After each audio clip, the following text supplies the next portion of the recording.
Vincent was young, many tribesmen had vision of high mountain. A long adventure, many storm come, and many tribes stumble. Although journey was long with many obstacles, spirit and vision would shine like sun for some. But in the end, one would be chosen, a strong one. But first, he must pass test. Phoenix.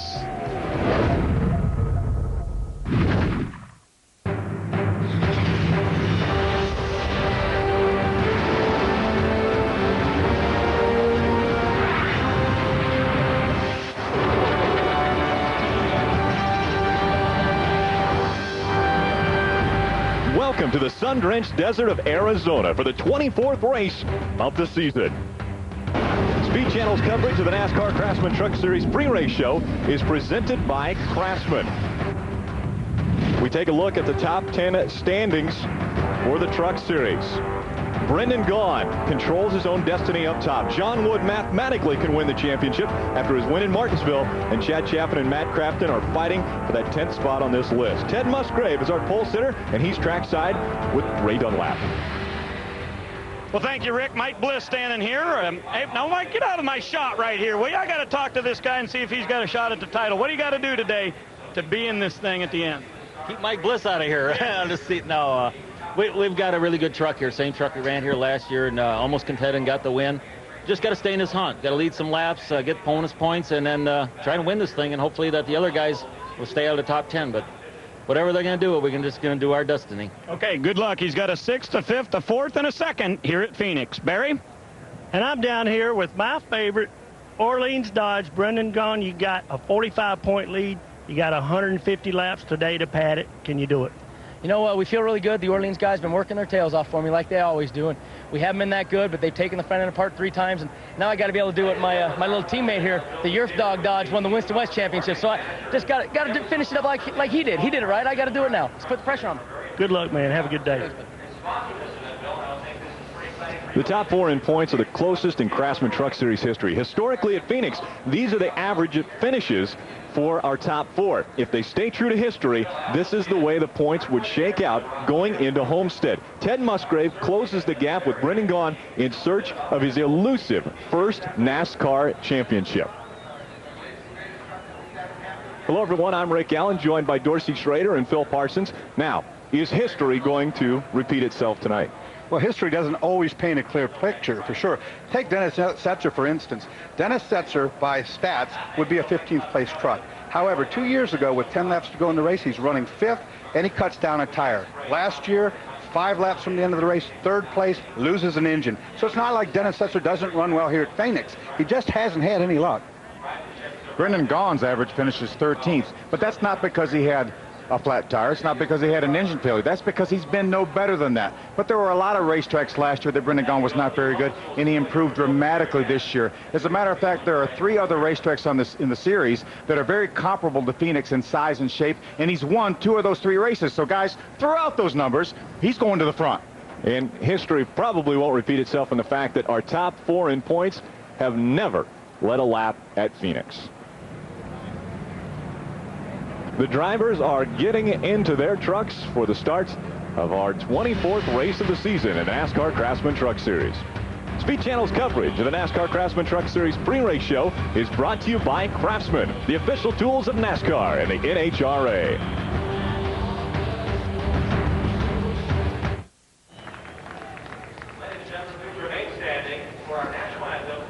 And welcome back to Phoenix International Raceway. Let's go trackside for our pre-race activities.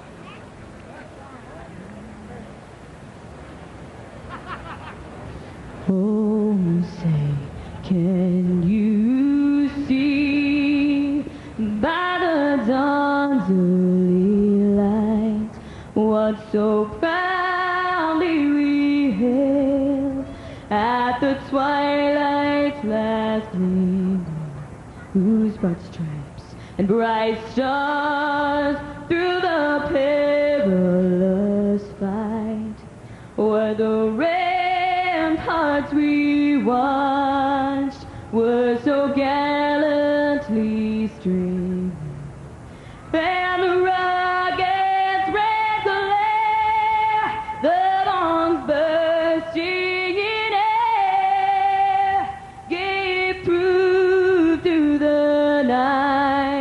that our flag was still there. Oh, say does that star-spangled banner yet wave o'er the land of the free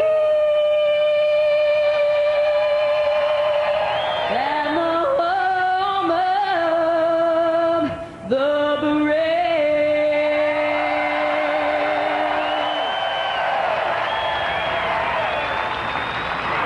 Thank you, Amanda. And now for the starting command from GM Powertrain Marketing Manager Bill Lucier. On behalf of Chevy Silverado, the right truck, drivers, start your engines.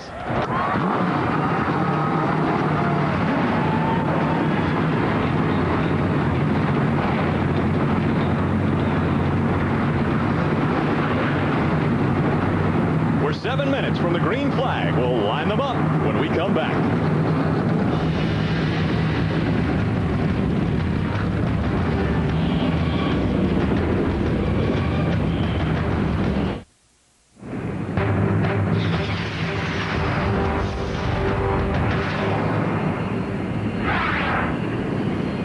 Welcome back to Phoenix International Raceway, beautiful Phoenix, Arizona, for today's race. Again, the 24th of 25, so just 2 races remain in this championship hunt. Let's take a look at the U.S. Army starting grid. With his 4th pole of the season, Ted Musgrave starts up front. Kevin Harvick, the defending winner of this race, will start on his outside. Take a look here at row 6. We have points contender in 4th place, Dennis Setzer, and the leader, Brendan Gaughan. Back in row 11, Tracy Hines had a great 11th place run at Texas a few weeks ago. Starts the Dodge Motorsports Dodge in 22nd. And back in the 36th position, you see A.J. Fike starting there. Hasn't run in the trucks, but he has quite a bit of experience in Phoenix with running on this track in Silver Crown and Midgets. Take a look at the Craftsman track description of this somewhat renovated Phoenix International Raceway. This track's a little bit different now than it used to be, Dorsey. Well, they've done a redo completely. They've had a wall. People have watched people at Phoenix for a long time. There was a wall on the outside of turn 2. They've taken that wall out, Phil, opened that up some 20 feet, made a much faster racetrack. You see right here, Dorsey, you're exactly right. That's where the old wall used to be. But now they've given these guys a little extra room exiting the corner. There's a change down in turn number 4. They put a beautiful 2-lane tunnel through this racetrack. You see right here, that's where they cut the track. They put a new tunnel in, that's new pavement. The guy said there's a lot of grip on that new section of pavement. Whatever the truck's doing, if it's losing the front or losing the back, whichever end it's losing, it gets more grip and straightens it out when they get through that path. And of course, there used to be a crossover bridge right at that same proximity. That's gone. Take a look at the Craftsman race analysis for the Chevy Silverado 150. See the pit window there, about 50 to 150 laps. Most of these guys think they can go anywhere from 85 to 100 laps on fuel. So when we get around lap 50 to 60, we may see a lot of guys get in their pit window and decide to pit then and stay out. We'll be riding along with 4 different drivers. We're on board with the 62 Orleans Casino and Hotel of Brendan Gaughan. He'll start in 14th position. Next up in the 31, Mike Wallace is back in the Scotch Transparent Duct Tape Dodge. Kenny Schrader starts the Federated Auto Parts Chevrolet in 4th, his best start of the year. Let's see if we can talk to Kenny here. Kenny Schrader, Phil Parsons up in the speed booth. Can you hear me, buddy? You know, I'm like 10 feet away. 10 pits away. Get it like 2 foot off the ground. So I can tell where Kenny's talking on his radio right now to his crew. Okay. Let me see if we can get him here. Kenny, can you hear me, buddy, up in the speed booth? Yes, sir, I got you. Kenny, you've got a lot of experience in this racetrack. You got enough to get by these guys and get up front? I'll tell you what, Phil, it's a little bit different racetrack than it used to be, but not much. They did a real good job on the improvements. Our little truck's been good. We just got to be good for 150 laps, so I'm pretty excited about it. All right, Kenny, good luck, buddy. We'll also be riding along with the Team ASE CarQuest Dodge of Andy Houston. He qualified 3rd, but has to go to the back because of an engine change. And so you see him dropping back through the field now as it will get out in front of him. Ted Musgrave has the opportunity to be the Craftsman Win from the Pole Award winner. That's been given away twice this year, and Ted Musgrave would like to make it a third time so that he can win his team $10,000 that will go to the Mopar Dodge team. Let's go down trackside to Ray Dunlap. Well, thank you, Rick. Let's keep our eye on the Spears Chevrolet today. David Starr has never finished better than 18th here at this track, and it's been 22 races since he's gone to victory lane at Vegas last year. But you can take David Starr out of the rumor mill because he has signed to drive one more year for the number 75, so he's one guy we don't have to worry about what he'll be driving next year. Barry?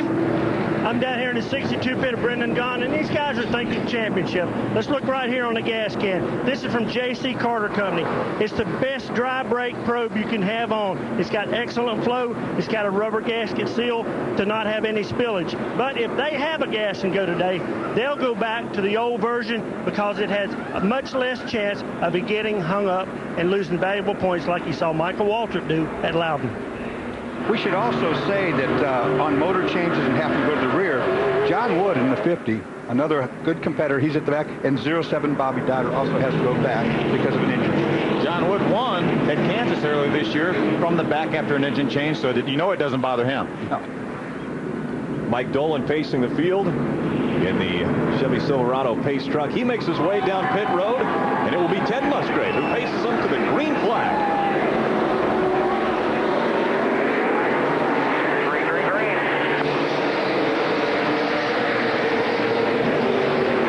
So much about points here. If Ted Musgrave can maintain this lead for this first lap, well, that will be 5 extra points. A big 5 points when we're talking about this championship.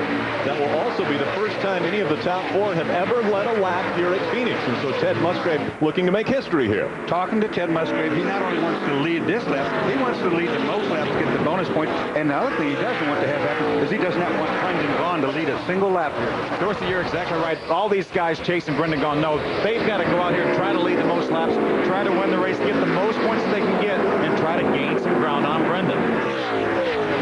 We'll continue throughout the broadcast to give you an update as far as how they're running and where they stand in the championship points. We have just 2 races remaining, and Brendan Gaughan out in front trying to hold off the hard-charging Quapple, Musgrave, and Setzer. And right there is Quapple and Setzer side by side, the 46 and the 16. That's a points battle going on. The second and fourth right there. Dennis Setzer on the inside and fourth. Travis Quapple on the outside. Currently our second place point man.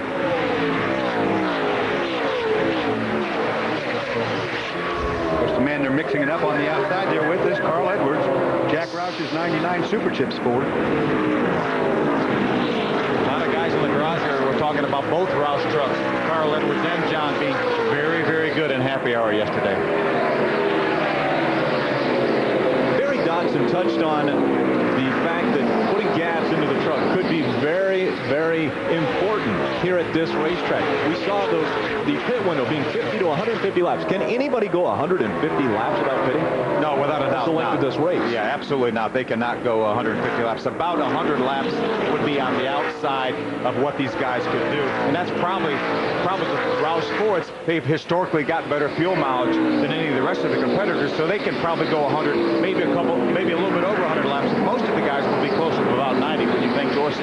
Yeah, you know, the seasoned veterans around here, the guys like Kenny Schrader we're talking about, you know, some of them don't like this change to the racetrack. There is Kenny Schrader right there. The change to turn 2, for a driver who had a lot of laps like Kenny does around this place, he could make a lot of positions because he knew that racetrack so well over there. But now it's wide open for everybody, and obviously Bobby Hamilton likes it because he just passed Kenny. We saw Bobby Hamilton take the 4th place over from Ken Schrader. Bobby Hamilton is great at this racetrack. He won a Winston Cup race back here in 1996. Always runs well on this type of racetrack. With more on Winston Cup veteran Ken Schrader, let's go down to our own Ray Dunlap. Well, Phil, I think you're right. Bobby Hamilton is pretty good here, but nobody's better than Schrader.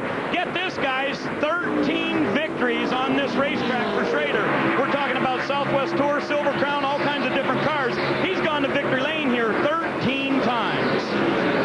I talked to Ken Schrader before this race. He said he started running here in 1979. So he's been running a lot of races on this track. So so many different kinds of race cars, too. Open wheel cars and trucks and cars. I think Kenny is this is probably at least his 4th race this year on this racetrack. He ran back in the Tour and the Winston West earlier this year back in February, and he also ran the Southwest Tour race yesterday. Here's John Wood coming from the back. He's on the move. You know, this racetrack, with all its history and so forth, all year long, this is the first racetrack, Phil. When I got on the airplane and I flew out here, I wanted to drive this racetrack. I love this place. 46 of Dennis Setzer and the 99 continue to battle. I think Carl Edwards finally just got tired of being on the outside. All right. All right. Setzer takes away the 7th position from Carl Edwards, and championship contender number 16 of Travis Kvapil. Big wiggle for Brendan Gaughan right there in the center of the corner. You see Robert Presley, the 59, and Terry Cook had split him. Got a big wiggle out of Brendan Gaughan in the center of the corner.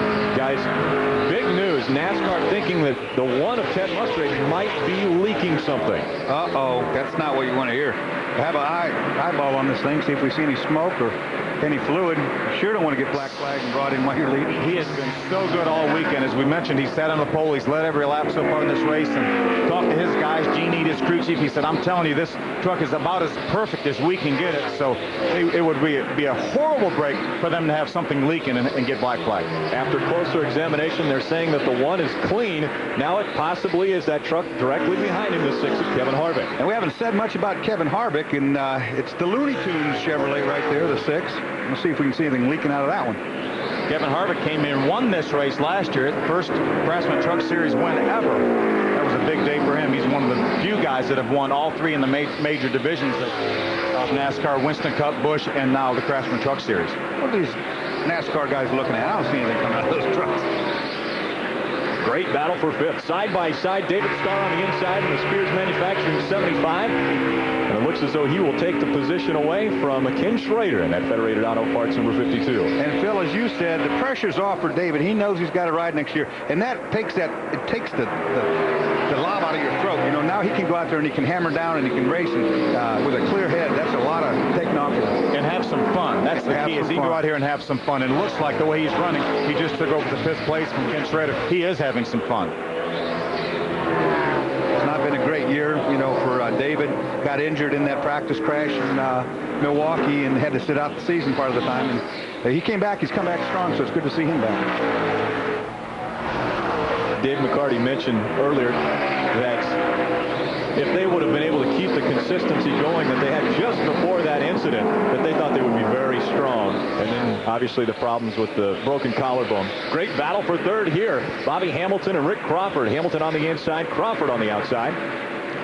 You know, Crawford's finished 3rd here for the last 2 years in a row, so he's no slouch around here either. Not all. He came here last year in the midst of a giant point battle with Mike Bliss and Ted Musgrave and had a good, strong run. Ended up finishing 2nd in the points last year to Mike Bliss.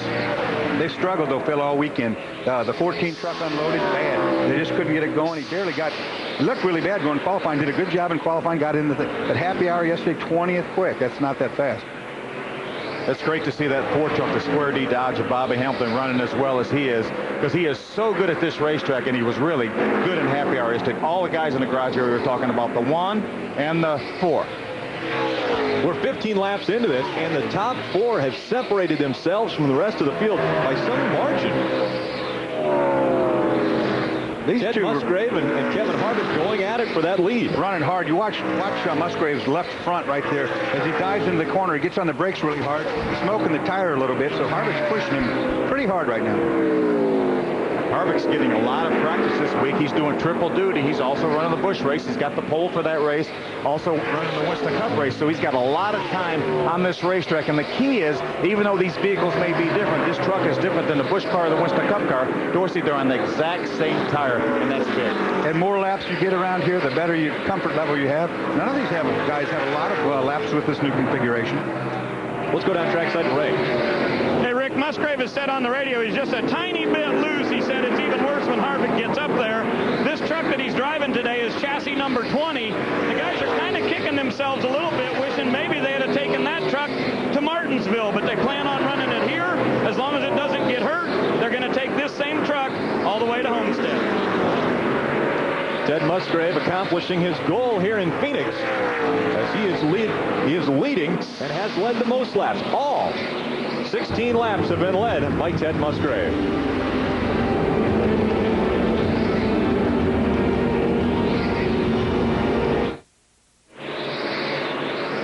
We're back at PIR, Phoenix International Raceway. Moments ago, here's the pass for the lead. Kevin's been working on getting by Ted for the last several laps. Gets underneath him right here. Now watch what happens. There's some lap truck up in front, and Ted was trying to set up to use him as a pick to get rid of Kevin, but watch what happens. It kind of backfires as the truck moves up instead of down, and he got picked himself. Yeah, you would expect a lap truck to move down to the inside, but he actually moved to the outside and blocked Ted Musgrave. There was Roland Isaacs, the 93. That was the lap truck that we were talking about. Sometimes the best laid plans just don't work mice and men. That's it. But Ted, saying that he was loose with Kevin behind him, might be in a better position to be following right now. Brendan Gaughan currently being shown in 12th position. We ride along with him. Robert Presley and Terry Cook out in front of the 62. Terry Cook there in the 29 on top, Ford, surrounded by a bunch of Dodgers. We saw earlier Brendan Gaughan's average finish here is 13th. He's run here 3 times. He's finished 13th every single time he's been here. He's 1 ahead of his average right now, and I expect him to do even better than that. Well, you said it in the opening, too, Phil, that this team has really come a long, long way this year on making up where they were weak last year, and this is one of the places. So many racetracks. Michigan last year, he was not very good at all, and he came back this year and won the race in dominating fashion. Milwaukee, St. Louis, all these racetracks that he was not that good last year, he came back and won, and it ran extremely well. So their team is extremely strong right now. Look at Ted Musgrave want to go back with it. He knows he's got to lead the most laps. He didn't want Kevin Harvick to get by him. Now, and leaders in heavy traffic right now, look, all these guys are racing for position, so it's not wrong for them to be doing what they're doing right now, which looks like blocking the leaders. It's not that way at all. They're racing side by side for position. Well, that was close. They got a little too close side by side. Ricky Bogart in the 70, Jody Lavender in the 08 on the outside. Ted Musgrave actually got credit for leading that lap here. It looks like the outside line maybe going to look at, see if Ted can make it 3 wide in the bottom. He's trying. I hope that truck knows he's there. Oh, man. You see, this racetrack is kidney shaped. There's a dog leg on the backstretch. Dorsey, as a driver, that's a wide open part of the racetrack, but it's not straight. It's a sucker turn is what it is, because you go in there 3 wide like that, or think you're going to go 3 wide, and it gets real tight all of a sudden as Kevin Harvick finally makes it to the inside. Look at Bobby Hamilton smoking the Square D Dodge in there trying to get some positions. We're used to seeing that left front fender rub there, because he always knew it always works on this truck. Gets it down. You want to get the left front down as low as it can get. And so many times we've been worried about him smoking the left front tire, and they're not worried about it at all. Well, we're not even going to talk about it anymore. That's how boring it is. Ted Musgrave, Kevin Harvick, and Bobby Hamilton all getting by the slower lap traffic. But that was not as easy as said as done. When they were working that lap traffic, I mean, one little mistake by those lap trucks, and all of them could have been up in trouble. Brendan Gaughan getting by the 29 of Terry Cook, takes over 11th position. See Robert Presley just leaving that group there. They were racing together. Look, Terry Cook got a little bit loose there in the 29 truck. And John Wood, starting from all the way in the back, is in that tussle right there in the 50. He's got in the tail end of this field. All the way up to 14th, started all the way at the very tail end of the field. Look, it's almost side by side. Look at Musgrave. Look on the inside of Kevin Harvick. There's another lap truck they're going to use for a pick. See if maybe this time it works in Ted's favor. I think it will. That's the 39 truck right there, Jason Small. Yep, it's going to work in his favor. See where he goes when he gets to the bottom of the racetrack. Looks like he's leaving the bottom lane open for Ted. This time it works the right way. Watch Bobby Hamilton follow Ted Musgrave on the inside of the racetrack. That flag being shown for Jason Small, letting him know you have the leaders right around you, so let them by. That's what makes this racetrack so darn fun. Look up there, almost got in the wall, got the race. He gave them plenty of room. A little bit more than they needed, I think. Side by side through here. This is what makes Phoenix so good. You can race like this all the way around here. Great to see Bobby Hamilton having a good truck here, running very competitively for second place right now with Kevin Harvick. see them coming down to the start-finish line here. And when they get over into turn 2, there's a little bit more room, as we talked about on the open goes. You talked about a little bit more room here. Right now, Kevin Harvick would really have to turn the wheel and pinch that thing, but he's got more room. They've moved that thing out about 10 or 12 feet. That's why that allowed him to get a good shot on the outside off that corner, and he's able to pull back in front of Bobby Hamilton. Hey, Ray, what's happening in the pits? Well, I'm a little bit confused down here, Rick, trying to figure out what I'm listening to on the radio, because Bobby Hamilton says he's loose.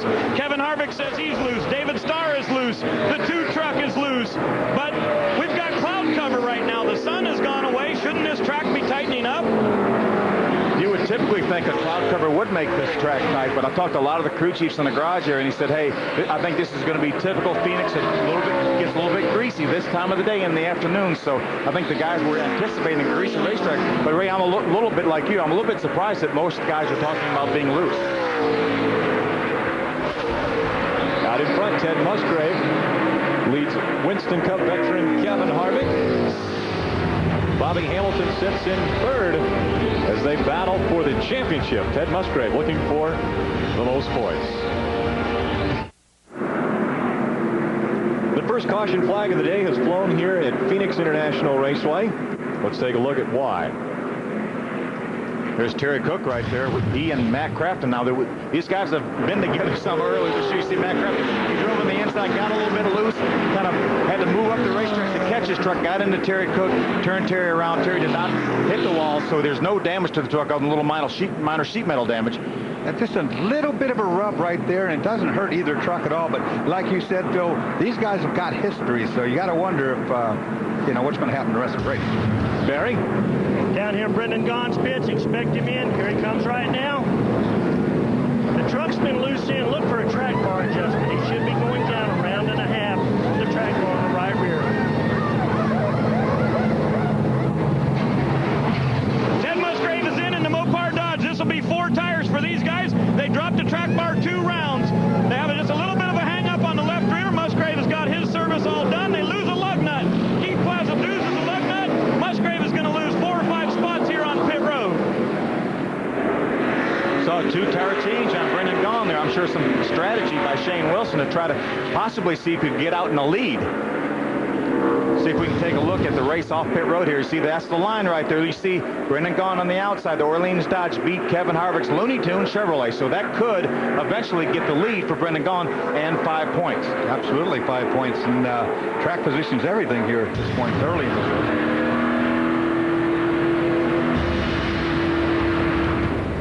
Here is why we are under caution at Phoenix International Raceway.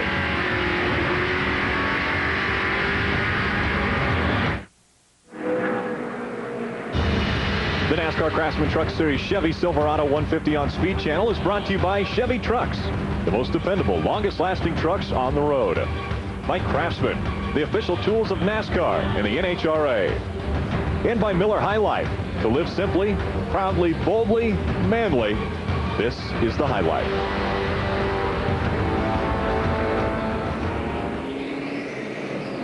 Championship battle taking place, and Ted Musgrave having the #1 pit stop. Look at how important this is. Watch the middle of your screen. You see that lug nut just jump off there. Now they're looking for it. They have to pick one up off the ground. That takes so much extra time there. You see Bobby Hamilton drive out around him. Came in as the leader. Comes out finishing 7th. But part of that is because 2 guys stayed out. Brendan Gaughan changed right side tires, only 2 tires. But Ted Musgrave still lost 3 positions to the guys he was racing. And did you see the look on his man's face when he came? He knew he'd made a mistake. He knows that cost him dearly right then. That's how intense these guys are down there. Now, Ted Musgrave is a guy who has changed amazing things on his truck throughout the year. So I wouldn't think that a little slip up like that can cause him too much problems. No, not at all. But, you know, we talked about Brendan Gaughan only changing 2 tires to try to get the lead. Travis Quapple, another one of our championship contenders, stayed out. So he's going to get the 5 bonus points. And he made Brendan Gaughan from doing that. Well, Brendan Gaughan on those 2 tires, if he's going to get into the lead, he needs to do it pretty quickly because right behind him is Kevin Harvick, which he's pretty sure took on 4. The whole slew of guys behind Brendan Gaughan that took on 4 tires, and they were really running better than Brendan early on in the race. So I think he may miss this opportunity to get those 5 bonus points as we see Kevin Harvick right now side by side with him. That's Bobby Dowd of the 07 truck. He also stayed out along with Travis Quapple. And the 07 Bobby Dowd also one of the trucks that changed engines, so he came from the back. He needed that help. Now, Brendan Gaughan, before the caution came out, was running 11th, 12 seconds behind the leader. So the 2-tire stop got him a little closer to the front. It's got great track position, and I think what most of these guys were talking about, getting 50, 60 laps into this race and then making 1 pit stop. By virtue of the fact that everybody pitted on lap 36, they have now made this a 2 pit stop race. Nobody can run 114 miles on fuel, so this now has become a 2 pit stop race. Here comes Brendan. Take a look. If he can get by the 16 here down the inside, he can get those bonus points, and he takes that position. How about that? Now, that's a big move right there by Brendan Gaughan. We saw, looked like Kevin Harvick in the 6 truck was going to be able to get by Brendan and maybe stop him from going up to challenge for the lead. There's a good battle right there. Dennis Setzer, the 46 truck on the inside of the Axiom Chevrolet. With Rick Crawford throwing in the meat of the sandwich. But if Brendan Gaughan can hold this lead till going off turn 4 right here, he's going to get those 5 bonus points. Look at Crawford wanting to make it 3 wide down into 1. This racetrack's wider, Dorsey, but I'm not sure it's wide enough for 3 wide. No, well, we're about to find out. Kevin Harvick taking second away from the 07 of Bobby Dotter. See Bobby Hamilton drive by Travis Quapple on the inside. Remember, Bobby Hamilton is another one of the trucks that pitted, put tires on. Travis Quapple stayed out and did not. Problem is right now, we're 44 laps into this race. Travis Quapple probably only has about 40 to 45 laps of fuel left in this truck. So if this race goes green for another 50 laps, Travis Quapple could be in a world of hurting. Meantime, caught up the tail end of that, John Wood is now in that same group of trucks. Right at the back, trying to work over Rick Crawford, actually. Talked to John Monson, John Wood's crew chief. He said we had this truck pushing water out of the engine for a little bit for a couple days. We weren't sure that it was that big a problem, but we hated to take a chance. We didn't want to take our backup engine that was in the hauler because it was built just like this one. We actually have a little bit older combination that was in our backup truck, and that's the one we put in to make sure we don't have an ongoing problem with a new type of engine. And, you know, Andy Houston also changed the motor into 2. I saw when they pulled the valve covers, he had 2 broken valve springs in 2 different cylinders. Now, that's usually an indication of a bad batch of valve springs, and they have to worry about that with the number 1 truck and the number 2 truck. Bobby Dotter had stayed out and was second behind Travis Quapple. Neither of them pitted, and Bobby Dotter starting to see the consequences of that as he's dropping back through the field, currently in 5th position right now. What a great 3 wide. This racetrack is wide enough for 3 trucks. Carl Edwards around the top side, tighter than beans in a burrito right through there.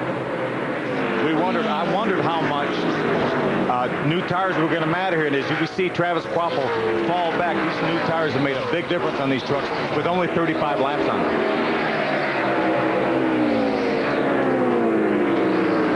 Let's go trackside. Barry Dodson. A great move, I believe, guys, for the 99 and the 50. The 50 had an excellent stop because he's got the first pit coming in. But the 99, as you just saw that move, he utilized the new asphalt on turn 2, and it's got a tremendous amount of grip. Dorsey, you made the comment earlier, you didn't like the fact that they changed the configuration. This had a unique sense about it at this track. It did. That turn 2, you know, the wall, you flirted with that wall. You came off that, and you just almost rubbed it. Sometimes you did rub it. And you could make ground on drivers that weren't quite as brave over there. So it was something I liked, but on the other hand, from a safety issue and so forth, it's made a good place to get set up to go down the back straightaway side by side. We saw Kevin Harvick drive by Brendan Gaughan. Probably if this racetrack wasn't like it was last year, he would not have been able to do that. There was so much extra room. Brendan went up the racetrack, used a little bit of that extra room. Kevin Harvick drove by him on the inside. It's definitely made a racier racetrack. Absolutely. And on the other end of the racetrack where the tunnel is, that was a great big thing. That was awesome because now you can come underneath there, and that bridge that was there obstructed your vision as you turned through turn 4. I never did like that. And it saved a lot of steps, too. I like that a lot. Kevin Harvick out in front of our points leader, the 62 of Brendan Gaughan, and continuing to put distance between himself and Brendan. A half a second now to separate 1 and 2. But this is really strong for Brendan Gaughan. To be able to be up here in the front of this field right now is showing that they've got their problems fixed that they had during the whole week. They've struggled a little bit getting up to speed, but right now, doing fine. You know, I talked to Shane Wilson this morning, crew chief for Brendan Gaughan. He said, hey, we've never led a lap in a Winston West car here, much less a Craftsman Truck Series truck, but we really think we've got a lot better truck than we had yesterday. We really feel like we're going to be in pretty good shape today. And fans, if you were able to watch the Winston Cup qualifying earlier, a couple of the guys had on their costumes. Well, Lance Hooper has a pumpkin on the hood of the 01. Lance currently running 23rd. Coming up next on Speed, it's NASCAR Trackside with Steve Burns, Larry McReynolds, Jeff Hammond, and Michael Waltrip. The guys will be talking about this weekend's NASCAR triple-header action from here in Phoenix. Among tonight's guests, Matt Kenseth, Richard Childress, and Robbie Gordon. Trackside, live from Phoenix International Raceway, coming up next, only on Speed. We're on board with Mike Wallace, currently in the 15th position. The Scotch transparent duct tape. Mike's good at this racetrack. He has his best career finish out here. He finished second in the Winston Cup car a couple years ago out here, so he knows how to get around this racetrack. Giving this 31 truck a pretty good ride. We head back out to the front, and a little bit loose right there, Kevin Harvick. He's your leader. Ted Musgrave was able to make the pass on Brendan Gaughan and take over second position.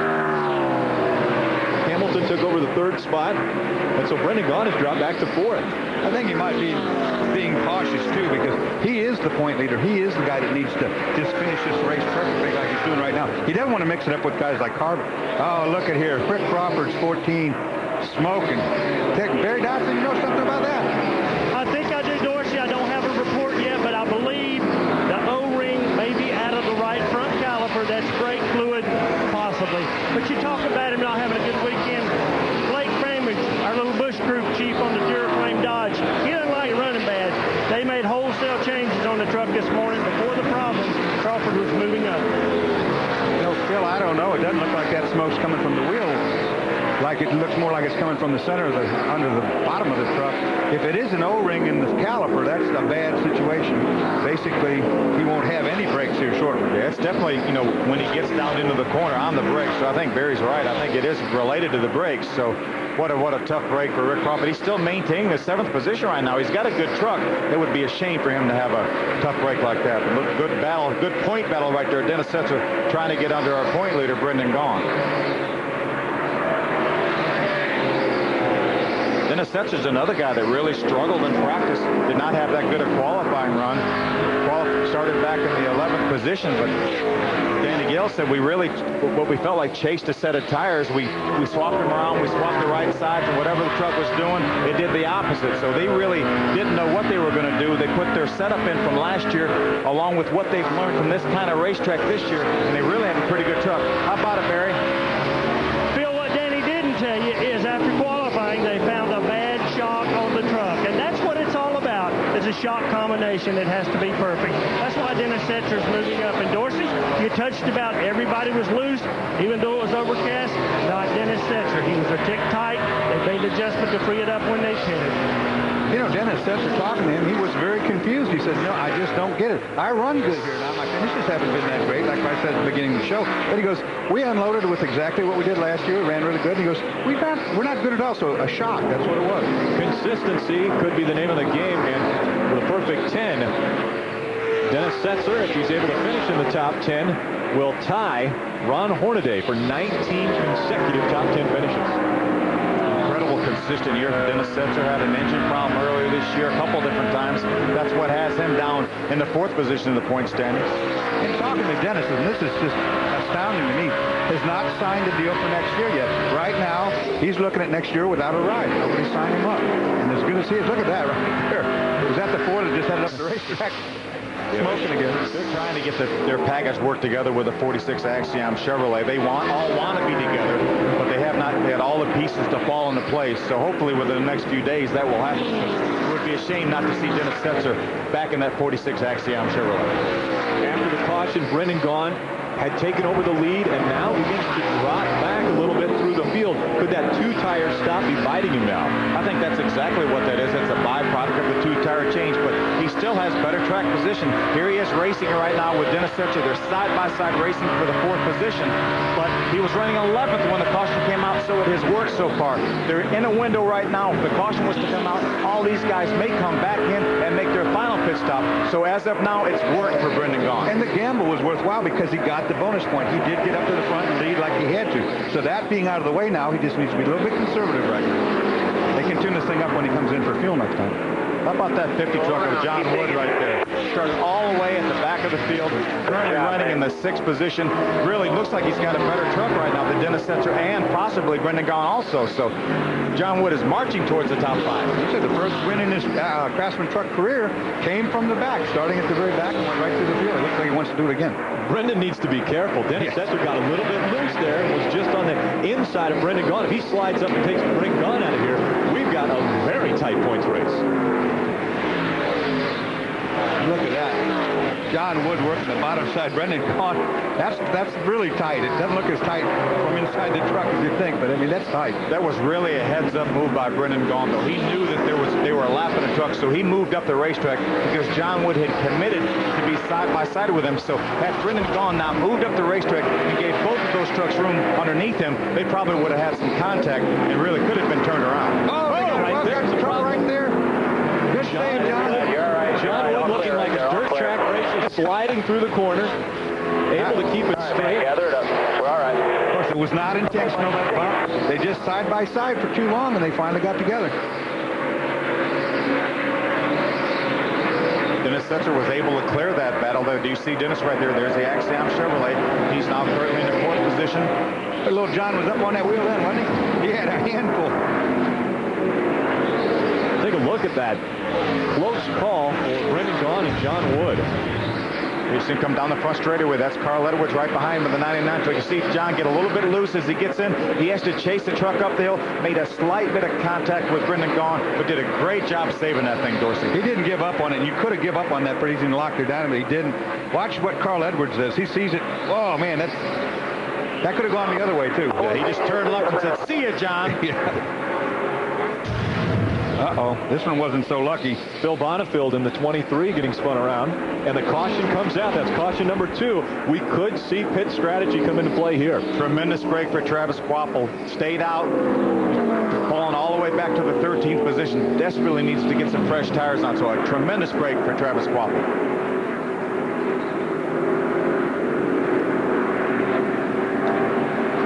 Again, no racing back to the line. In NASCAR, the rule was changed a few races back in all of the series. Travis Quapple did not come in on the first caution on lap 36. He stayed out to lead a lap, get the 5 bonus points. He's breathing a sigh of relief. He needed this bad. So we're fairly confident Travis Quapple will come into pit. When we come back, we'll tell you who else will.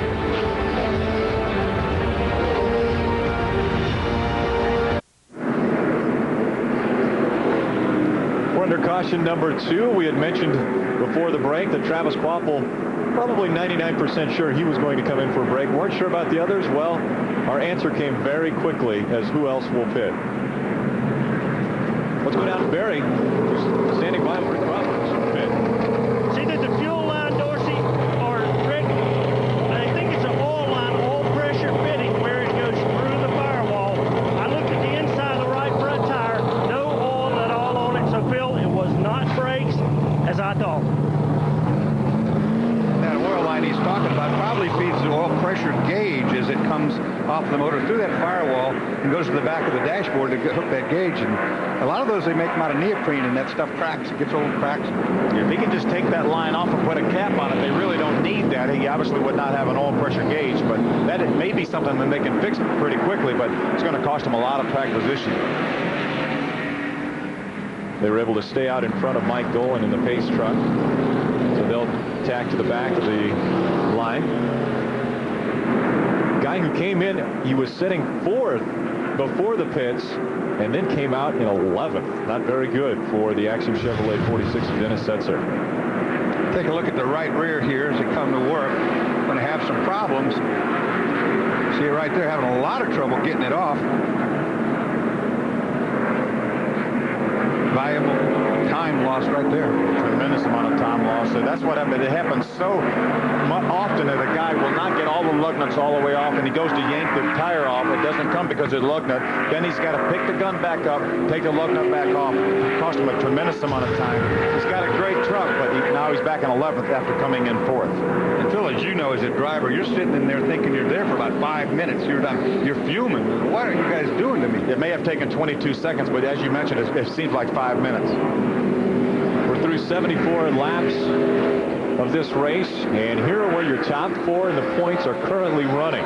Brendan Gaughan in 5th. Musgrave is your leader as he won the race off of pit road. If it were to end right now, the way they stand, Brendan Gaughan would still be ahead of Ted Musgrave, who would move ahead of Quapple by 49 points. Quapple would move back to 3rd and 73 back. Brendan Gaughan would love for this race to end right now. If he could get out of here with a top 5, he's currently running 5th. He would be the happiest guy at this racetrack. Unfortunately, he's got the second half of the race still to go.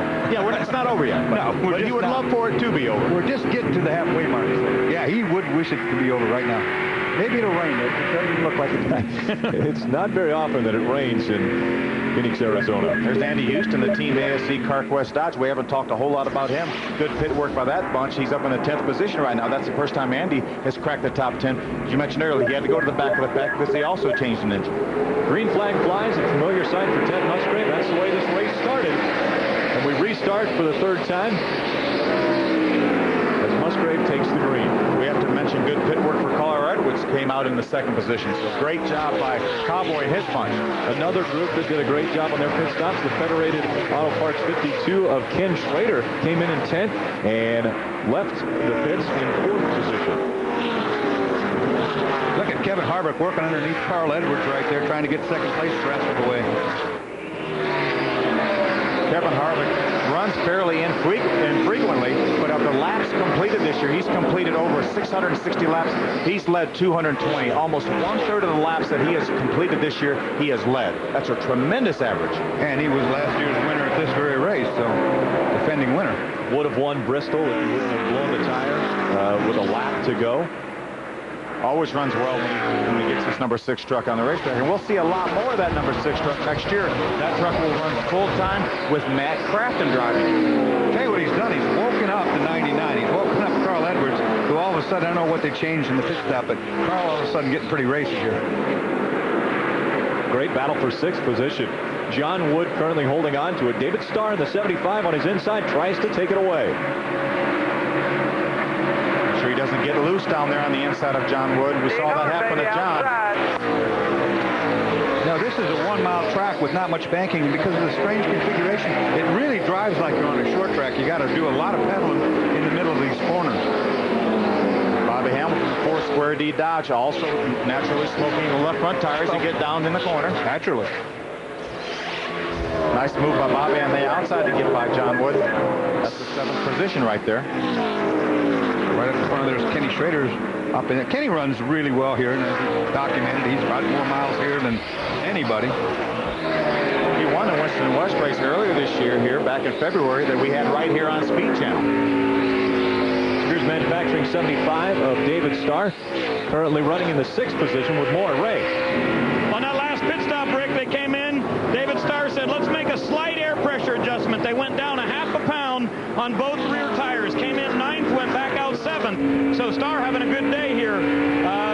Keep in mind that when he came in on his first pit stop, he said he was really loose off, but now he's saying the truck has come around much better. Feels good in the center of the corners and off. Ray, you're exactly right. Taking 1/2 pound out of each rear tire will give him a little more forward bite, so that would be like being loose up off the corner. He's just trying to tighten that thing up when he gets enough throttle off the corner so he doesn't spin the wheels. And able to get by Ken Schrader for the 5th position right there.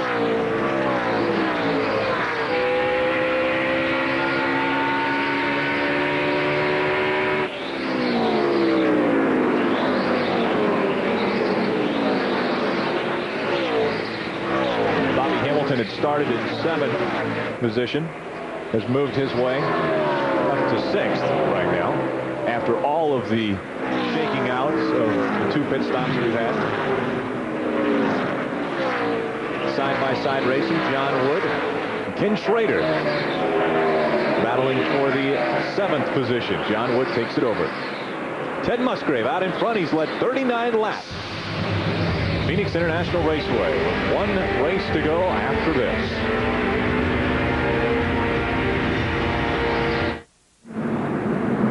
This is Kelly Sutton in the Team Copaxson 02. We got into the wall in turn number 2, brought out caution number 3.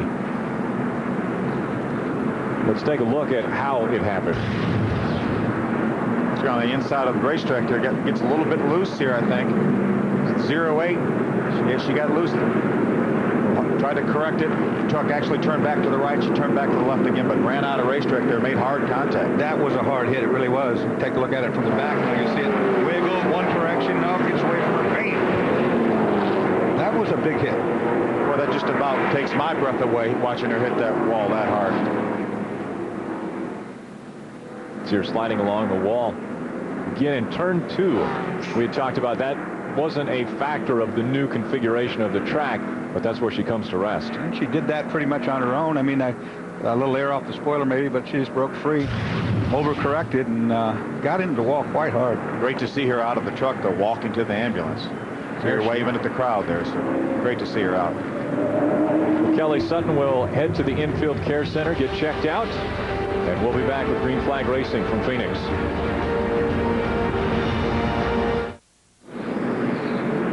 Welcome back to Phoenix International Raceway for the Chevy Silverado 150 live on speed. On lap 86, Kelly Sutton got into the wall, and we're under caution number 3. Let's take a look at the Craftsman pit crew close-up. Number 1 of Ted Musgrave. Going to come in. This is lap 71. Going to come in for 4 tires here. Had a great pit stop. Ted Musgrave, because of the pole sitter, got to pick his own. He was the first to pick his pit spot, and so he took pit number 1. So there's nobody out in front of him. As soon as his service is done, he's able to floor it and get off of pit road. Let's go down to Ray Dunlap. Well, guys, I'm with Keith Plaza. Changes rear tires. Keith, that first pit stop didn't go so well. What happened? Well, I was set up my on pattern, and I saw one lug nut come off, and I went to try and hit it as I saw it come off, and it just messed up the whole deal. Yeah, but the second one was a lot better, and that's the one that probably is going to count. Yeah, I think we redeemed ourselves on that one. Okay, that's Keith Plaza. They did a good pit stop the last time. 5 on, 5 off. That is so important that these guys, they will give up a little speed, just hit 5 lug nuts to take the wheel off and put 5 on. That's what these pit crew coaches preach, 5 on, 5 off. They make it look so easy, and then you go out and try to do it. It's not that way.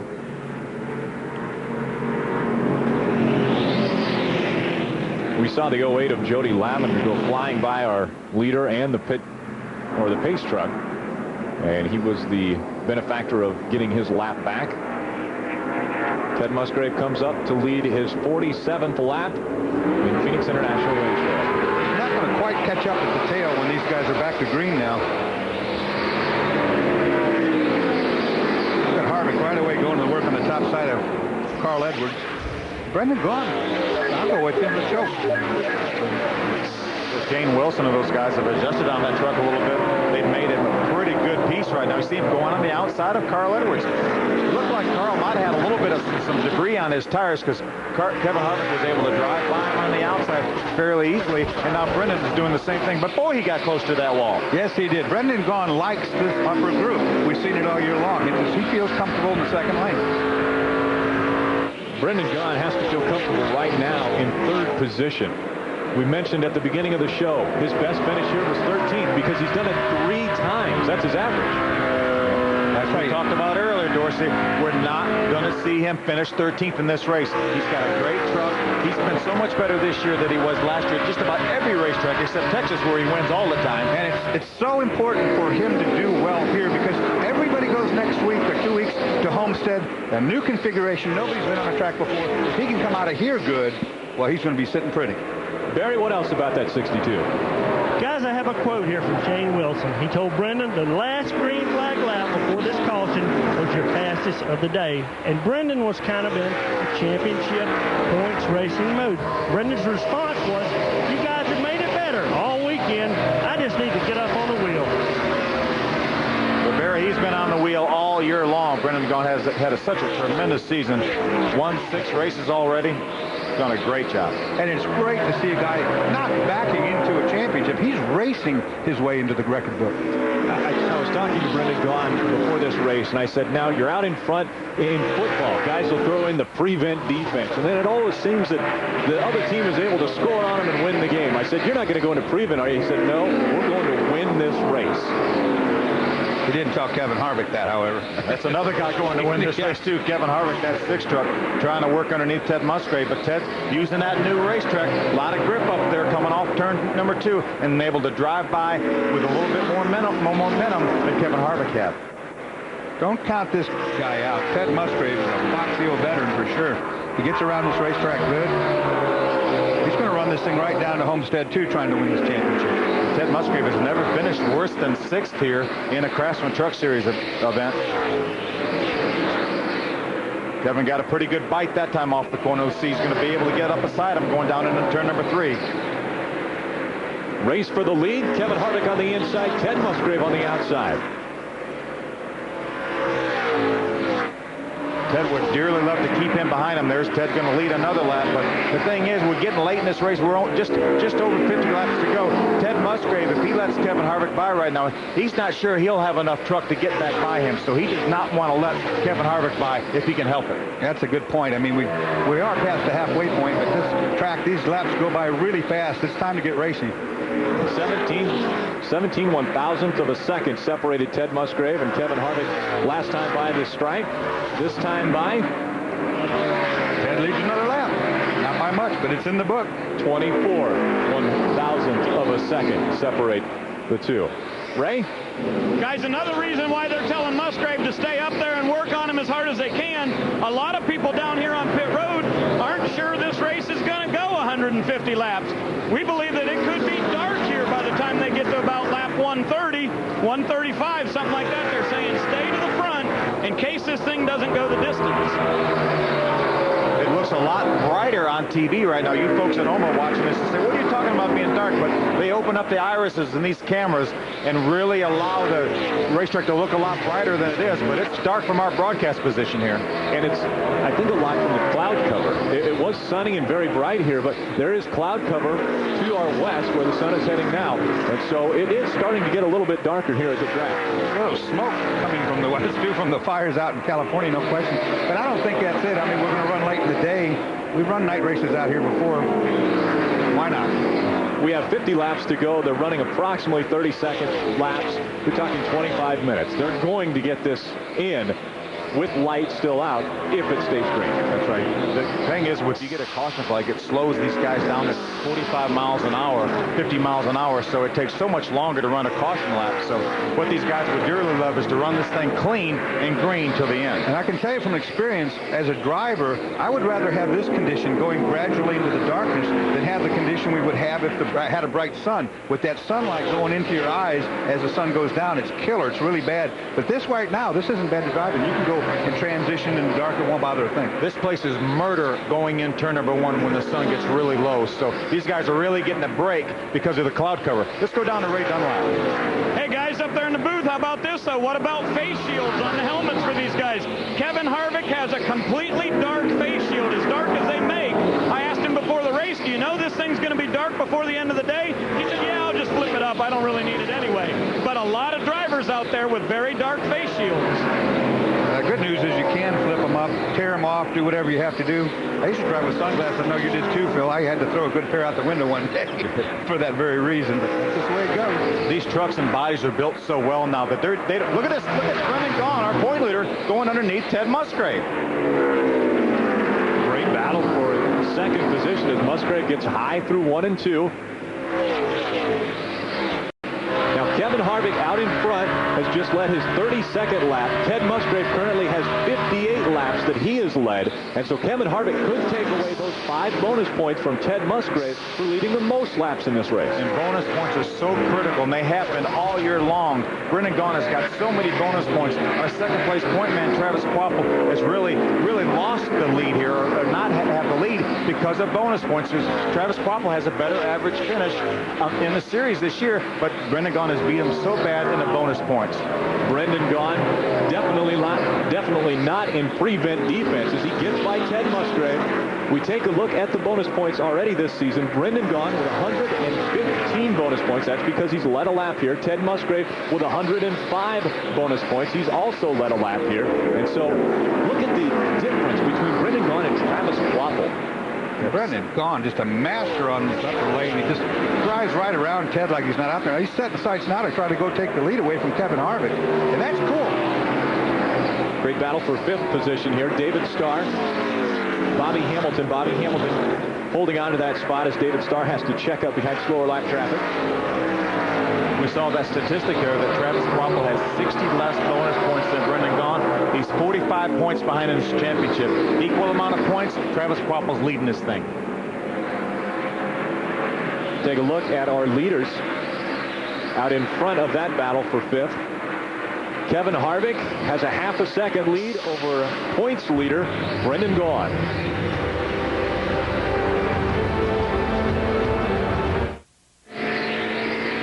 Coverage of the NASCAR Craftsman Truck Series Chevy Silverado 150 on Speed Channel is brought to you by Super Chips, the official automotive performance chip of Roush Racing. Max Micro Tuners give you more power for tow and go. Andy Houston currently in the 9th position. He's making the pass on the 31 of Mike Wallace.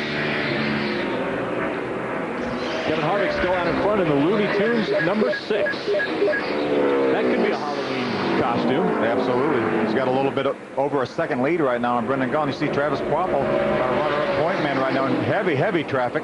And that is with Mike Wallace in the 31. Robert Presley down there in the bottom in the 59 Dodge.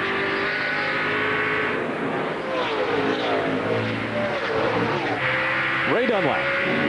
Well, guys, you remember that strategy at the beginning of the race where the 16 stayed out and didn't get that pit stop? I think they're certainly rethinking that right now, wishing they had a little more time to adjust on that IWX Chevrolet. When they came in on lap 71, they put a rubber in the right front and made an air pressure adjustment for Travis. They did 4 tires on that stop, but I think they're going to be wishing that they'd had one more stop to try to tune on it. Now, he's got a really good battle there on the racetrack.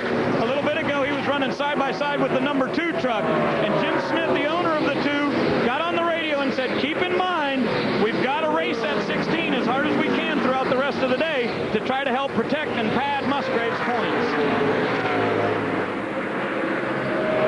Side-by-side racing.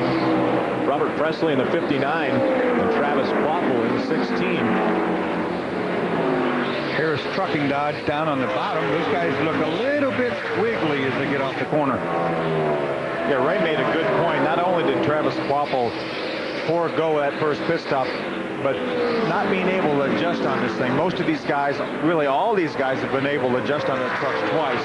Travis Kvapil has only been able to adjust on his truck once. So as Ray mentioned, I'm sure they would really love another chance to adjust on that truck, because right now he's currently battling Robert Presley, the 59 truck, for the 11th position. Harris Trucking Company Dodge against the International, the Western Express Chevrolet, a couple of trucking companies. See, Rick Crawford, the 14th, right behind that battle, so looks like Rick has possibly got his problem solved. I don't see any more smoke out of that truck. Yeah, I would look at that too. I think you were right, Phil. I think they probably plugged that line off completely, and now it looks clean. Uh-oh. Look at this mess. Great battle for second. Brendan Gaughan holds the position. Ted Musgrave in third. Barry? Yeah, I'm down here in the 62 pit right here. Okay, what we have, championship thought process. You see, shouldn't be a gas and go, but they've already put the backup probe on here. I tell you what, guys, I was leading in Orlando. You never know what's going to happen. We stayed out there. We couldn't pit. We had 3 green, white checkers. We ran out. Barry makes a great point here. These guys pitted on lap 71, so if this race goes to 150 laps, no question they can make it. But this race could go 10, 15 laps more if we had a couple green, white checkers, so those guys are ready for that quick little gas and go. When we say green, white, checkered in the NASCAR Craftsman Truck Series, they will not finish a race under caution, and so we will always have a green, white, checkered finish, and that is unique to this series as far as the top 3 series of NASCAR. That is now, unless the caution flag is displayed after the white flag comes out, then the guys have to hold their positions and not pass anybody else, and the race could actually end in a caution. Look at there. If the season ended right now, this is where the points would be. Brendan Gaughan would gain 24 points over the second position, which would now be held by Ted Musgrave. I don't want the season to end right now. Maybe the race. If the race would end right now, this is the way the points would be lined up. Exactly. We've got a big race coming up in a couple of weeks in Homestead, Florida. And as Dorsey, as you touched on it earlier, what a big race that's going to be. Nobody has any notes for that racetrack. Brand new racetrack. They've completely refigured it. It's got progressive banking. Starts a little bit flatter on the bottom, gains banking as it goes. It should be a great side-by-side racetrack, brand new. Nobody has a clue what's going on. And that's absolutely the great way to end up a championship season, because it's got team effort, and the team that can figure that place out the quickest is going to come ahead on that. Let's go down to Ray.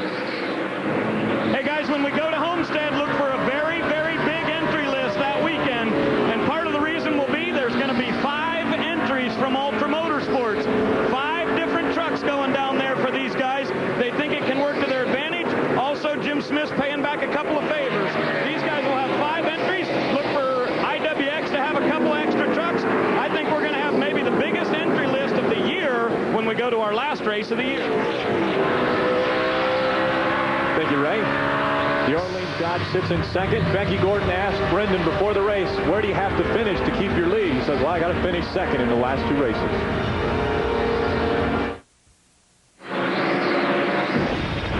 Coming up next on Speed, it's NASCAR Trackside with Steve Burns, Larry McReynolds, Jeff Hammond, and Michael Waltrip. The guys will be talking about this weekend's NASCAR tripleheader action from here in Phoenix.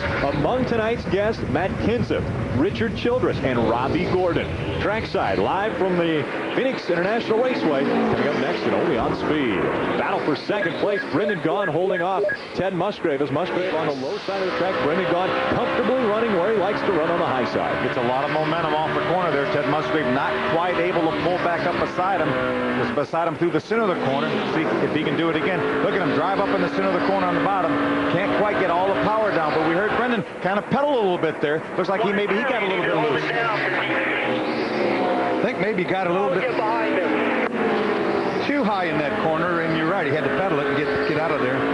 Sounds like he wants to follow him now. Yeah, Brendan Gaughan would love to stay ahead of Ted Musgrave, but he's got the big picture in mind, too. He knows he's got a pretty decent lead over Ted Musgrave point-wise, so this 5 points right now is not going to be that critical. He wants to just kind of get in the spot and ride a little bit here. Both of them have led a lap, and so both are going to receive the 5 bonus points for leading the lap. And right now, Kevin Harvick has just moved in front of Ted Musgrave for leading the most laps. And so unless Ted Musgrave can get back in front of Kevin Harvick, Ted Musgrave's only going to get 5 bonus points. And there you see the Gaughan ladies, grandmother Gaughan and Paula, Brendan's mom, crossing their fingers and hoping for the best for young Brendan. I'll tell you, Brendan got up on that wheel, Dorsey, and drove back by Ted Musgrave, too. So, see, that's a 10-point swing there, actually. Right now, Brendan would get 5 more points to Ted Musgrave in position. If they reversed, he would lose 5 to Ted Musgrave for that position. So it's really a 10-point swing. Brendan Gaughan wants those 10 points, apparently. And with Kevin Harvick up front stealing away the most laps led points, that's a moot point because he's not a point contender for this field. So this is a real big battle going on for a point system. Great battle here. We're just told Kelly Sutton has been released from the care center, and she is all right.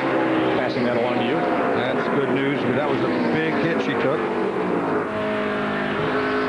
The Orleans Casino and Hotel 62 out in front of Ted Musgrave, and we look at on super speedways, average finishes, Waffle with the best average finishes of the top 4, yet the bonus points has given Gaughan that lead as far as points that they've been able to earn on super speedways. It's obvious by looking at this graphic here. If Brendan Gaughan wins this championship, as he's obviously our leader, he won it on super speedways. He's got a 66-point cushion over Travis Quapplet and like 180 points on Ted Musgrave. So he has done his job. There's 15 super speedway races, and what a super speedway is, as far as NASCAR is concerned, is anything 1 mile or over. So this is also considered a super speedway here at Phoenix. Hats off to Shane Wilson and his boys, too, because we talked about how good this team is functioning this year. This is part of the functioning, getting these bonus points and so forth. How good they've done over where they were at this time last year. And so, really, that's the story of the whole year. They're strong. Every racetrack we go to, the 62's been strong. You know, the last few weeks we've talked talked to all these crew chiefs, team managers, and Dave Hughes says, hey, we're chasing the 62 because they've been the best team this year. Week in, week out, they have been the best team. They've won the most races, they've got the most bonus points, and they're going to, they got the most overall points. So that's why they're in a point lead. It should be no secret to anybody. And a big change from a year ago where Brendan Gaughan struggled on a lot of the tracks. He has definitely learned, as well as Shane Wilson, and they have put on a show this year as far as improving from last year's finishes. I was talking to Shane earlier this week, and he said, we really didn't think we were going to contend for the point championship this year. We thought this would be a growing year. We thought we would improve, but we really thought next year was the year that we would contend for a championship, so we really even surprised ourselves. Once they had their momentum going, it was contagious. You watch every time that Brendan Gaughan wins, how strong he is. I mean, he just really gets himself all wound up. It helps the team, and they've been good. We got trouble. Carl Edwards got one in the wall behind you. Carl just got up into the wall. Flat-sided it, but I don't think he's hurt the truck that badly. Carl Edwards was in 4th position. He will drop back because of getting into the wall. When I got a glimpse of him, it didn't look like he made all that much contact. He definitely did flat-sided, as you mentioned, Dorsey, but it doesn't look like he really hit it that hard, and he's able to stay up. It appears with Bobby Hamilton right now, who took over the 4th position from Carl Edwards. I don't think he knocked the axle out of it or bent the toe in on the front. It looks like he just got sideways up against it. We'll take a look back and see what happens here to Carl. Just up real high, Phil. Looked like he got... There you see him make some contact with a wall there. He got in the corner maybe a little bit too hard, slid up the racetrack a little bit, made a little bit of contact, but here he is fighting right back on Bobby Hamilton. You remember Loudon, guys, he was racing Jimmy Smith and hit the wall, and it actually made his truck faster. The second time he hit the wall, though, it slowed him down a little bit. Yes, it did. And right now, he tries to get back in front of the 4 of Bobby Hamilton. Well, more on Carl Edwards, Barry Dotson. About 5 laps ago, Cowboy told Carl to move up and try the high side. So, guys, I guess he tried it. He might have tried a little too high. If they didn't have the wall out there, he'd be somewhere over there in Los Angeles. Yeah. Cowboy should have told him, I don't mean all the way up to the wall. I mean just a little bit higher than you were. That's what Carl said. You told me to do that. Battle for second again. Ted Musgrave trying to do that 10-point swing that Phil had talked about. Brendan's up there. Brendan's up there saying, will you leave me alone, man? Get out of here, would you? Give me a break. We have 2 Dodges running second and third. Up in front, we've got a Chevrolet of Kevin Harvick. Now, a Chevrolet has not won a super speedway race all year long. I think they're getting ready to win one right here, Kevin Harvick. But Kevin Harvick had the best truck at Lowe's Motor Speedway earlier this year and had some pit situations, and then had to really play catch-up. Lost a lap, came back to a top 5 finish, but was not able to win that race. But he should have won that race. He had the best truck. We've heard a lot of rumors lately as well. Okay, I'm telling you, something's wrong with Brendan Gaughan. I got to back off. He said something. The motor's laying down. The motor's laying down. I heard the truck as it went by here, Dorsey. Try the other box. It does not sound good. I don't think it's going to be an ignition problem. You heard Shane Wilson say, I'm in 4th, guys. I'm in 4th. this could be big right here. Got 10 laps to go, but he's going to lose a lot of positions if that truck is not up to full speed.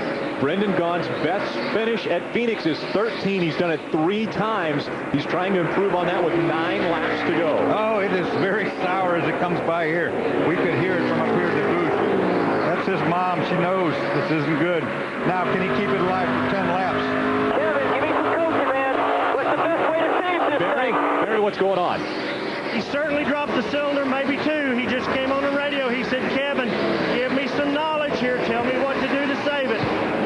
Well, all he can do to save it is just run it. You can't do a thing about it. You're just in 4th gear there. You run around it. I hit a big old chunk of debris.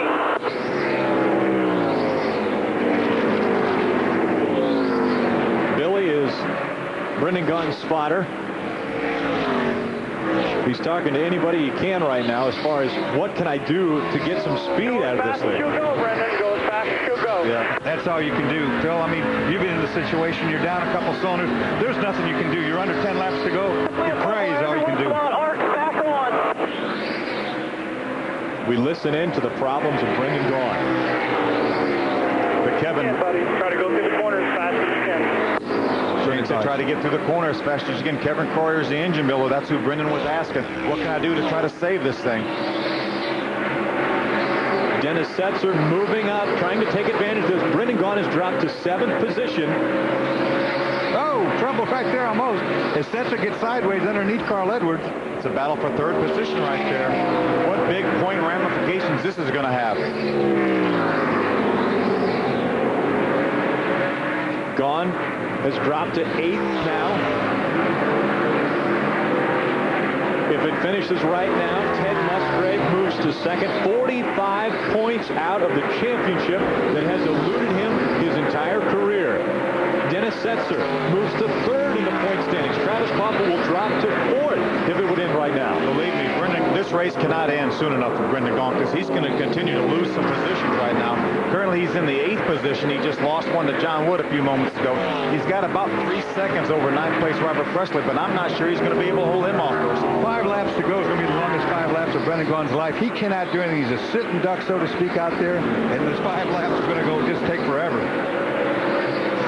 But it's still a tremendous break, the fact that he's able to stay on the racetrack, and it looks like he potentially could ride out here even though he's down a cylinder or two, because if he would have lost that engine with about 10 laps to go, he would have finished this race in the 30s. There goes Setzer using a lap truck as a pick. Takes the position away from Carl Edwards. Carl's not ready to give up yet, though. He's going to try to get back right here. That would move Dennis Setzer into 3rd position if he's able to go by the start-finish line ahead of Carl Edwards. That's a big recovery for Dennis Setzer, too. Remember, we documented what the trouble he had on that pit stop. Went all the way back to 11th on that restart. Now he's driven all the way back up into the 3rd position. So, Dorsey, as you mentioned earlier at the top of the show, he's good at this racetrack and looks like he's got a good run going here and a good finish coming. Poor Brendan Gaughan just now loses another spot. Robert Presley, you see him right there, working the underneath side. Nothing Brendan can do about that. Andy Houston's the next one that's going to be looking at Brendan Gaughan. With 2 laps to go, can he just make it? And Jim Smith right now is saying, get by the 62. We want him to lose as many points as possible. Look out that back window there. That's Travis Quapple, our runner-up point man right there in the 2nd. Right behind Brendan Gaughan. Both of these guys are going to be able to get by Brendan. That's 8 more points he just lost. Nothing he could do. You see the power differential right there. Crawford's going to get by him too, guys. Dennis Setzer still out in front of the 99. The white flag flies for Kevin Harvick, who has about a 2nd lead over Ted Musgrave. Dennis Setzer sits in 3rd position. And the points battle is going to be so tight when we get to Homestead. Brendan Gaughan having problems. He's dropped back to 12th position. One more drop back, and he's back where he's been every year. 13th, where he finished the last 2 of them. Kevin Harvick will win the Chevy Silverado 150.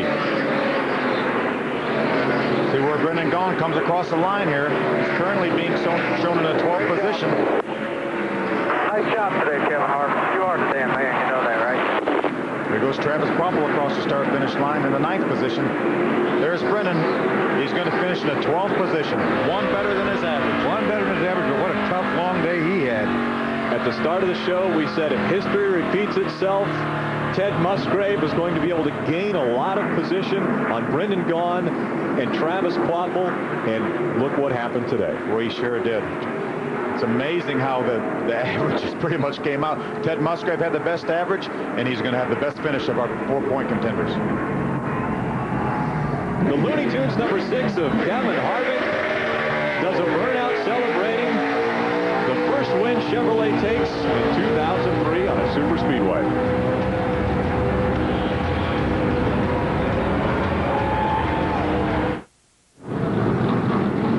Welcome back to Phoenix, Arizona. Kevin Harvick has won the 24th race for the NASCAR Craftsman Truck Series. Let's go down to Ray Dunlap.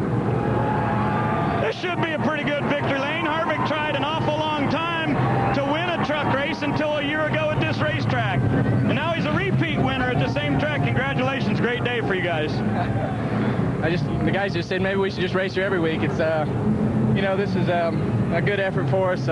Being my own team, it's really neat to have Looney Tunes on board. Go watch the movie Back in Action, and just want to thank Snap-on and Wally and all the payday guys for coming down and helping me. I was pretty hard on them over the pit stop, but I know they're better than that, and I know they can do better than that. So good day for us. You're starting to run out of chances of winning these things. Good thing you got her back to victory lane. Yeah, they're kicking me out. So just want to thank RCR and all the guys over there for helping us. This RCR engine ran good all day, and we just got to burn the Goodyears down there at the end. Sure did. Now, guys, look right here. See this part of his uniform right there? You'll see a whole bunch more of that on this number 6 truck next year. They were supposed to have a press conference this week to announce that, but it didn't happen. But I'm going to let the cat out of the bag. Kevin Harvick becomes the 12th different winner in the NASCAR Craftsman Truck Series. The big winner today is Ted Musgrave, who closes the gap on Brendan Gaughan. He's just 26 points out of his first championship. Gained 43 points. They're going to Homestead where it's a crapshoot. Nobody has any notes. Brand new racetrack. I can't wait. Most exciting racing in NASCAR, period. I can't wait either. It's going to be really fun next week. 39 points separate our top 4. Brendan Gaughan disappointed with today's finish.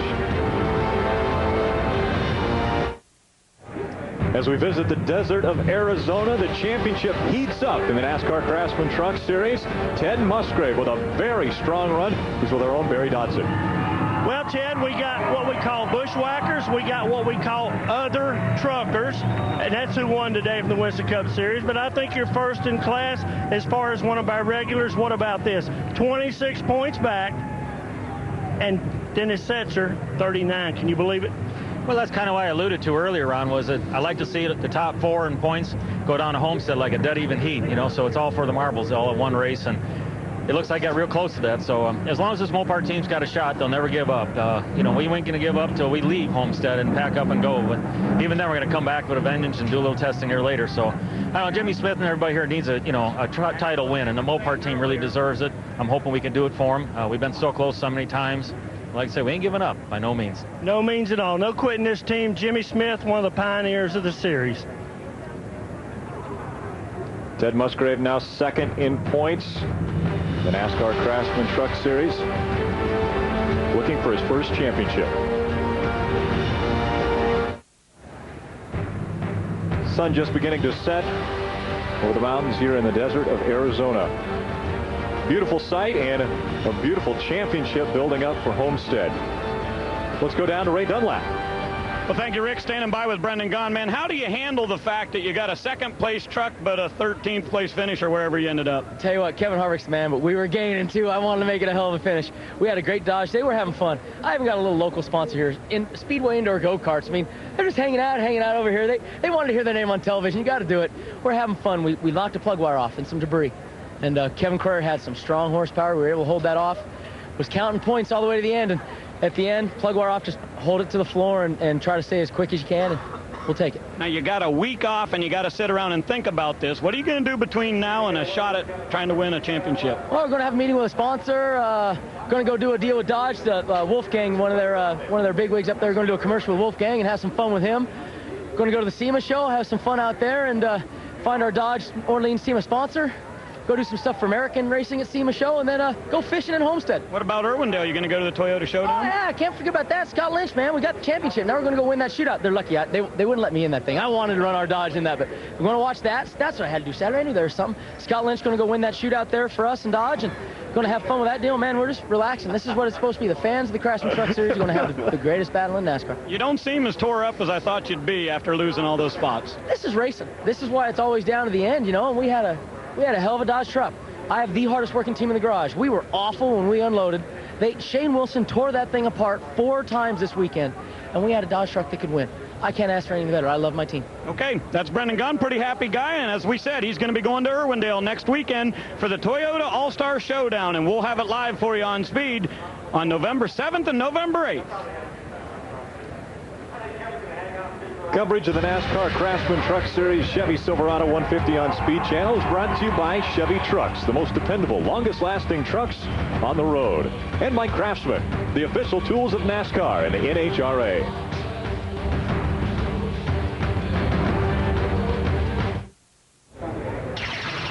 Drama grows at Phoenix International Speedway. We got underway with Ted Musgrave taking the green and leading until the 6 of Kevin Harvick took that spot away. Uses a lap truck and picks off Ted right there. Ted's going to return the favor by using the lap truck of Jason Small, the 39, to take the lead back from Kevin Harvick. Little incident taking place between Matt Craftsman and Terry Cook. That brings out our first caution on lap 36. Or Terry Cook. You had to figure it was going to be him.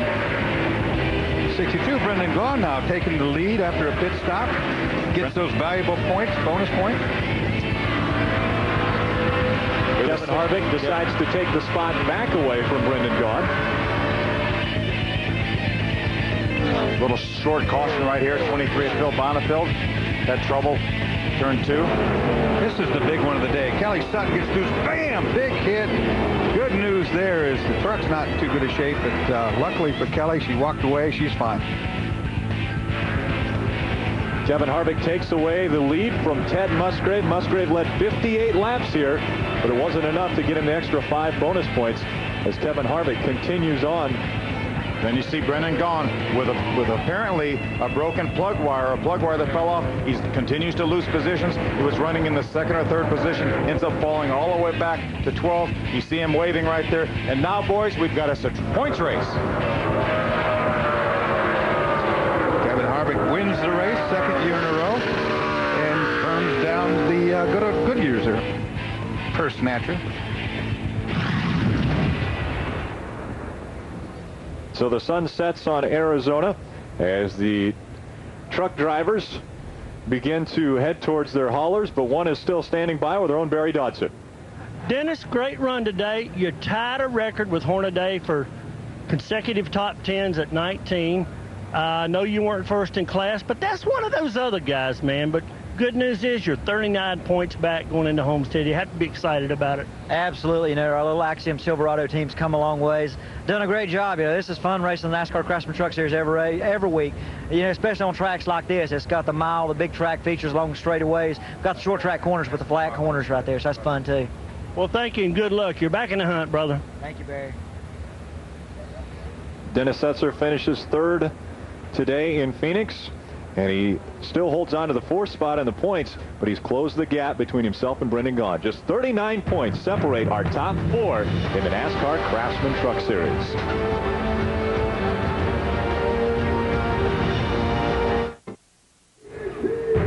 Speed Channel's coverage of the NASCAR Craftsman Truck Series post-race show is presented by Craftsman.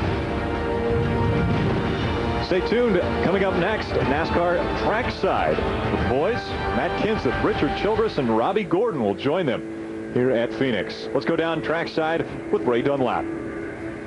Hey, Carl, I heard Cowboy come on the radio earlier, and he said try the high side, but he meant inside the racetrack. Yeah, that was pretty wild. I was trying to watch the screen after I did that coming down the front straightaway, and I didn't see any damage, so I guess we're all right. But this is just plain and simple. Carl Edwards driving, you know, too hard. The Super Chips board was going so good, you know, the whole weekend. We got that last, you know, set of tires. We made some adjustments, and we just went the wrong way with the cooling temperatures, and we were a tick too loose, and it just, man, that gets, you know, it's so frustrating. I keep driving in harder and harder until finally I slipped up. And, yeah, Bobby Hamilton came down and told me, you know, if you took it a little easier, you wouldn't come back with a flat right side every week. But, I mean, I'm having a blast. I'm having so much fun. You know, we've got a great sponsor. We've got a great team. Cowboys making good calls. My pit crew was awesome. I mean, came out second that one stop. So just living the dream. I mean, racing cars and having a blast. The bad news is you finished 4th, but the good news is you didn't have a cactus stuck in your leg. Yeah, John Wood and I went hiking the other day, and we got photos of it that'll probably never get out to the public, but that guy's crazy. He had a cactus big in his leg, and I don't know. We're having a great time. The team gets along great, and I think when we come back to some of these places the second time, it's going to be awesome. So I don't know. We'll do our best. Okay, good job. That's Carl Edwards. Now let's check in with Barry. He's with Bobby Hamilton. Nashville, Tennessee's Bobby Hamilton. Been to victory lane here before in a Winston Cup car. Square D Dodge, to me, looked like you're getting back to form, Bobby. We're turning the corner. It was a great day for the Square D Dodge. I'm real proud of my guys. 4 change. I've been on them pretty hard, Barry, and you know how that can be with the driver on the crew chief and all the team. But they've worked hard the last couple of weeks, and this truck's been real good to us. We've been cutting stuff up and moving clips and doing this, and we finally got something that I like. pretty good up under it. Hadn't won again with it, but the thing's led and been up in the top 5 every week we've run it, so pretty excited about it. You'll be back. Thank you. What's going on in the points? Well, we got Ted's 26 back, Setzer's 39 back. Where am I at? Does that not matter anymore? Where do you think you are? I don't know if I'm 8th. I was hoping I moved back into 5th place. Can anybody tell me? Anybody know? 6th place. Well, okay, that's about right. You can leave. All right. Thanks. I think that might be the owner, Bobby Hamilton, talking now, as he talked about the commotion going place in his team, and they've done well to get back in championship form.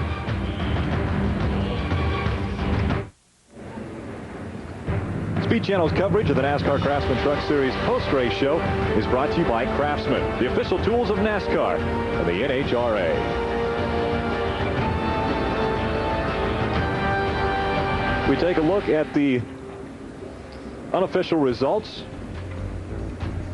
Beautiful cloud cover. Kevin Harvick becoming the 12th different winner in the NASCAR Craftsman Truck Series, and Dennis Setzer ties the record set by Ron Hornaday for 19 consecutive top 10 finishes. Great run for David Starr back in 6th, and Andy Houston yet another top 10 in the Team ASC Dodge. Rick Crawford there, they finally got his oil leak, and our Brendan Gaughan, who just, sometimes things happen for a reason. You don't know why it is, but he had a tough day today, going into a championship run in 2 weeks. I think his average now is 12.85. Still 13 almost. Well, he was headed for a lot better finish than his average, though, guys. He was. Bobby Dotter was having a good run. He stayed out there with Travis Quapple. Was running very well, then dropped back into the lap back. A.J. Fike made his first ever Craftsman Truck Series start, finished back in the 27th position. Falling off the field, Morgan Shepherd, the first one off the track, and Kelly Sutton again doing okay. She went to the care center, and she is fine after that collision with turn 2 wall. So it sets up an unbelievable finish to the season as we head to Homestead next.